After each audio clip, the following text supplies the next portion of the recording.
Daddy used to tan my hide out behind the barn. Taught me to be dignified out behind the barn.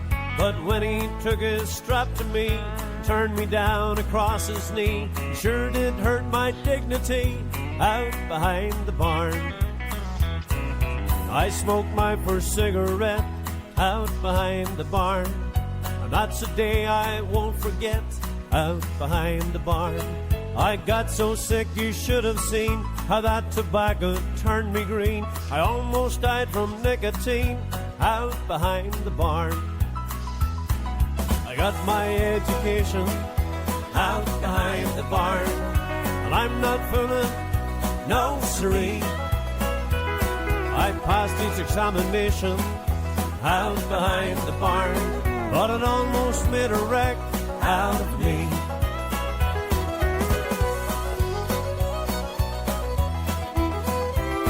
I met a pretty girl one day out behind the barn.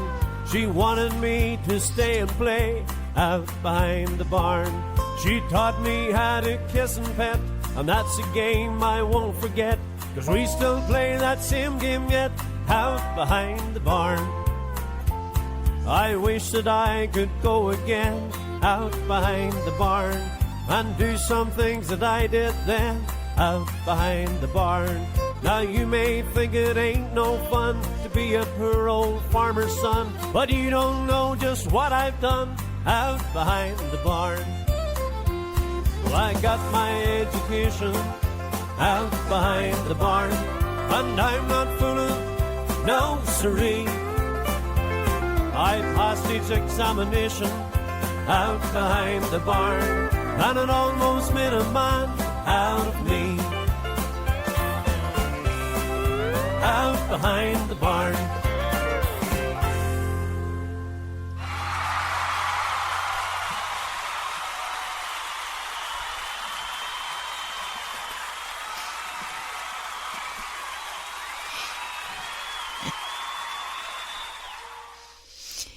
Hello and good afternoon from Bradenton, Florida.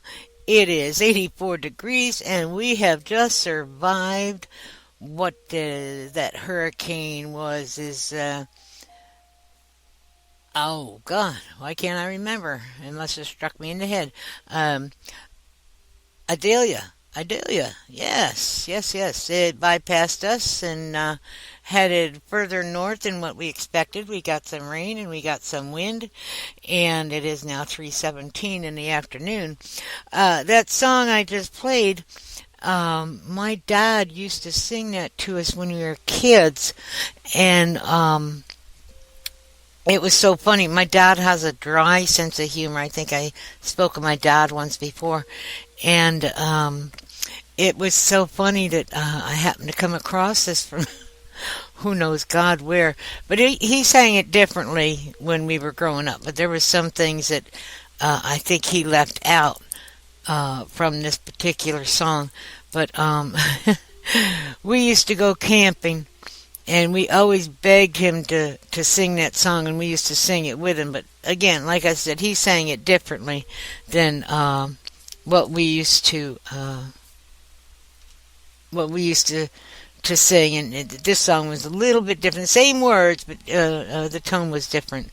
But it brought back some memories, and it's good to have those memories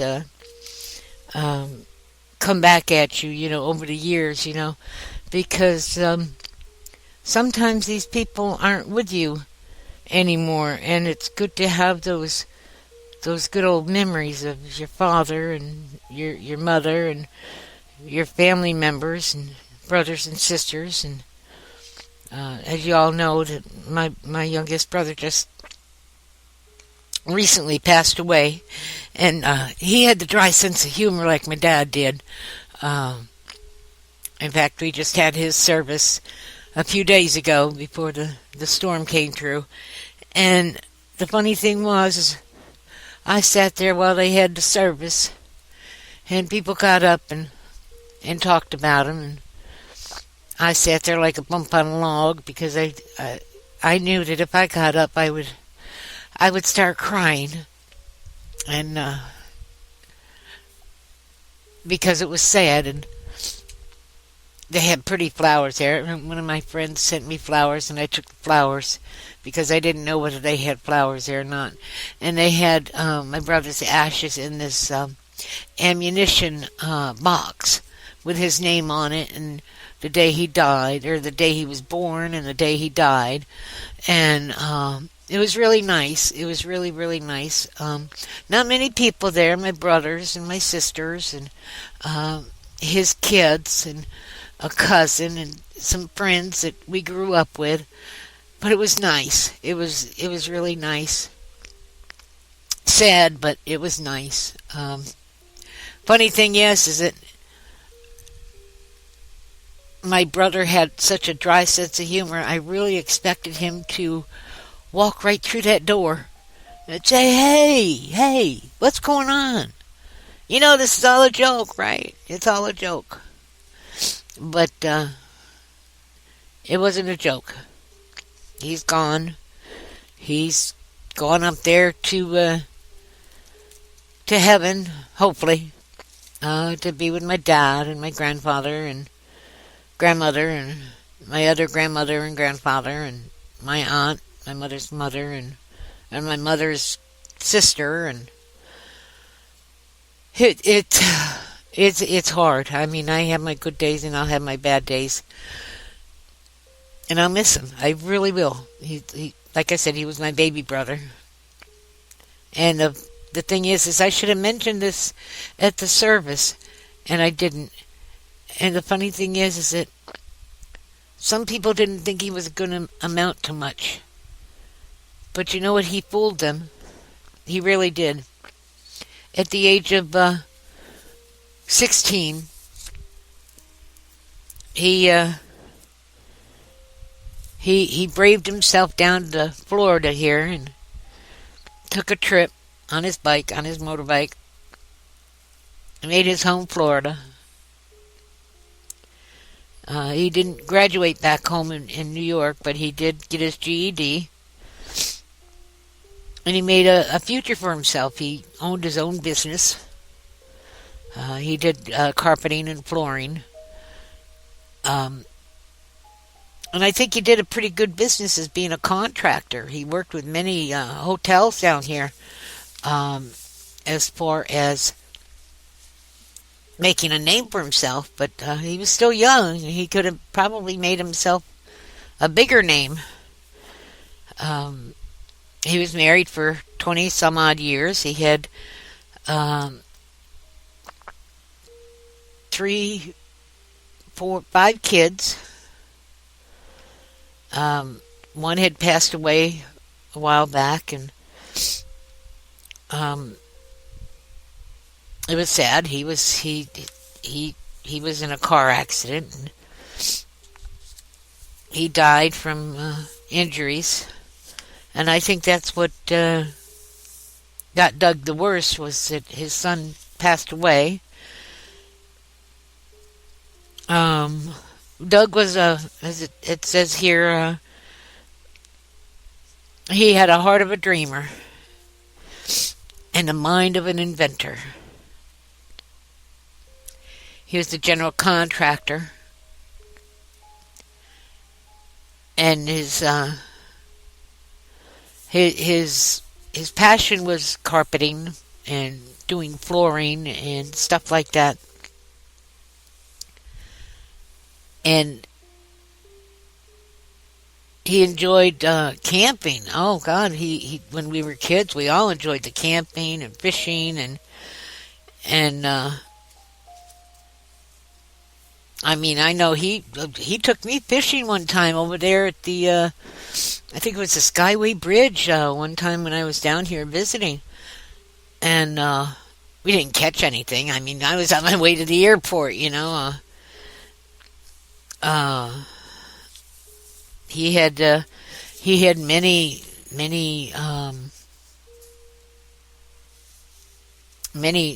musical genres, do they call it, I guess.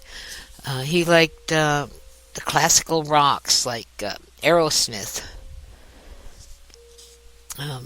With Doug, I believe his family came first. Even though they didn't always agree with each other, his family, his kids were important to him.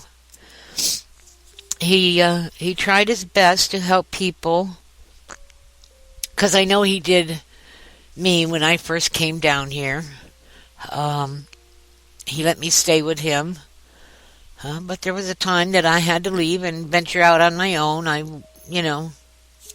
wasn't to stay very long at his place. I mean, I had to go find my own. His kids were here. I mean, most of them were here.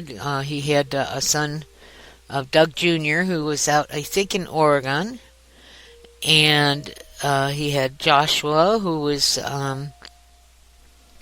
up in Syracuse. He's got Victoria. He has a daughter by the name of Lance.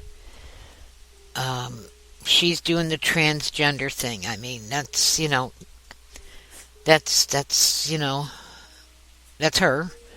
That's her business. That's okay. If that's what she likes, that is okay by me. His ex-wife is Charla. He's got 5 brothers and sisters. Now, the way they've listed them here is not in order. Why they put me first is beyond me. Maybe it's because I'm the most memorable. I don't know. But it shows here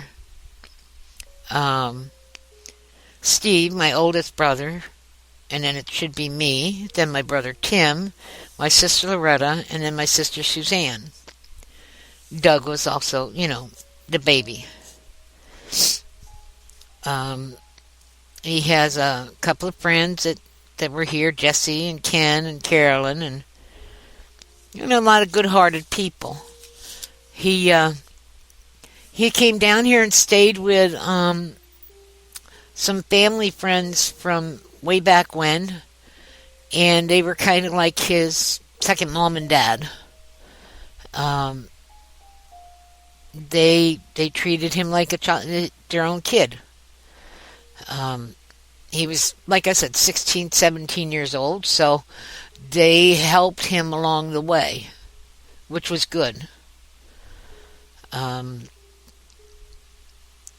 My parents, they did their best. I mean, not all parents are perfect. They did the best they could with us. I can't say anything wrong. I mean, what are you going to do with a bunch of mixed up kids? That's what we were, a bunch of mixed up kids. But, yes, the service was nice. My cousin, Susie, was there. In fact, I talked to her for a few minutes. We reminisced about certain things as we were growing up. We talked about the old homestead. My grandfather had cabins, which were nowadays called, hotels, motels, but they called them cabins back then. And I was telling her, they didn't know this story, that Grandpa had finally put 2 of the cabins together and made his own home next to the main house where us kids were and Mom and Dad were. So he built this house next door out of 2 of the remaining cabins. I think there were 5 cabins altogether. And the 2 remaining ones he built into a garage and a house. And once it finally got done, my dad and a neighbor and a couple of good friends of my father's and my grandfather's helped him put this house together. It was like a puzzle that they slid together, and I don't know how they put it together, but they somehow put it together like, well, I guess like they do mobile homes now. You know, you put the two sides together and you seal it up. But anyhow, Grandpa lived there for, I think, maybe 2 weeks. And the purpose of him living there was to get away from the noise of 6 kids. That was his reasoning. He couldn't stand the noise. He couldn't stand the noise. So he lived down there for 2 weeks, and he'd come knocking at the door and asked Mom and Dad if he could move back to the main house. Reason being, it was too quiet for him. The reason he gave is that he dropped his pot pie on the floor and he was hungry. But the main reason is he said it was too quiet. He couldn't stand the quietness. So he decided he wanted to come home. Even though we were just, maybe not even a yard away from each other, he couldn't stand the quiet. So he came back home and he rented out that home for many years. And I think it was it was a 2-bedroom home, a garage, a very nice little ranch house, I want to call it. It was a 1-floor ranch style home. And I think he rented it out for $125 a month. And I think the electric was included. In fact, I think there was some furniture included with it. So it had a garage, it had a laundry room, it had a front porch where you could sit out on it, a kitchen, a living room, a bedroom, a bath, and then another bedroom. And I'm sitting there going, $125 a month? That's cheap compared to what we have to pay nowadays. Gee, just for a single bedroom or a single studio around here, it's $1,200 a month. But before he passed, he sold it. He sold it to the last set of people that were in there, and I think he sold it for, I don't know, maybe $100,000. It was not expensive. It was cheap, but he maintained it. The people that lived there maintained it. If they wanted to change something, he came up and they asked him if they could, change something, and 9 times out of 10 he said yes, and that's what they did. But that was one of the funny stories that happened. Is that my grandfather couldn't stand the quiet. He wanted to hear the noise, even though he couldn't stand the noise in the first place. That's why he moved down there, and he got lonesome. He wanted to hear the noise. He wanted to hear the confusion. He wanted to hear the bickering. He wanted to hear the hollering. I think he wanted to be back in charge again, because that was his home. The main house was his home. And but what my point is that when my cousin and I were talking, and when my grandfather passed, my aunt and my mother sold the house, and we were talking about how that house could have been like a bed and breakfast, because there was like 1, 2, 3, 4, 5 bedrooms in that house, a big dining room, and a kitchen, kitchen big enough to cook things in, and a back porch and a front porch, and 10 acres. And my cousin and I were saying that, we could have set up campers all over the place, and people could come and camp out during the summer, and we could have had, picnics and reunions, and continue on with the reunions we used to have in the yards. And, it was a blast growing up, even though we were a little dysfunctional.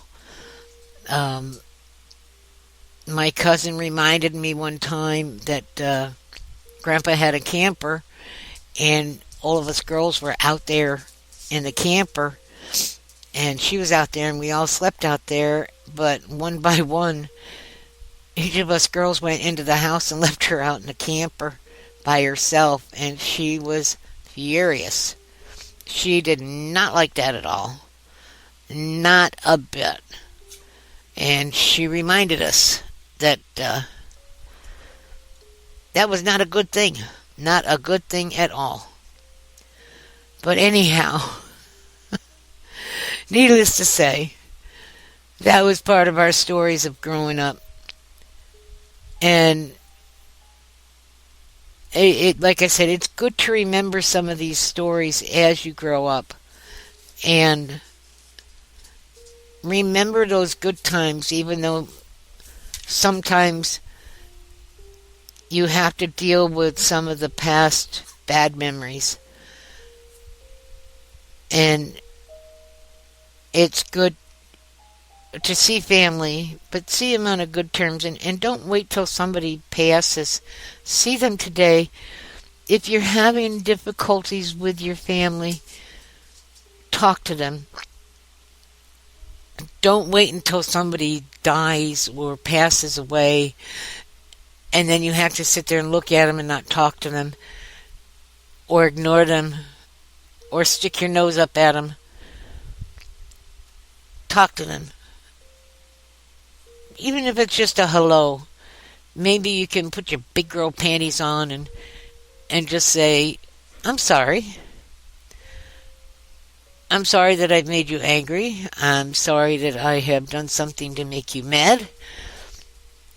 And I forgive you for whatever you've done to me, and hopefully one day you'll forgive me for whatever you think I've done to you. I pray every day for my brothers and sisters, and in hopes that maybe one day they will come back and talk to me and acknowledge me as a sister or a sibling or a family member that I once was, and not wait till I'm dead and or they pass and we have to sit there and let another brother or sister go without having to say something to them, or not say anything to them at all. But I'm thankful that 2 out of the 5 I got to speak to. One I didn't get a chance to speak to because he's now gone. The other 2 were just so stuck on themselves that they didn't speak. But I pray for those 2 most of all, because I don't know what to expect from them. I don't know how to react to what they're thinking. And I don't know. That's a whole nother story in itself. So, anyways, let me say goodbye for now. And wish you all a blessed day. Hopefully this storm has not really hurt anybody, and that you are all safe from this storm. I hope it doesn't kick back around. They're talking about it kicking back around, but I don't want it to. So, until next time, people, enjoy yourself. God bless you. Have a wonderful day.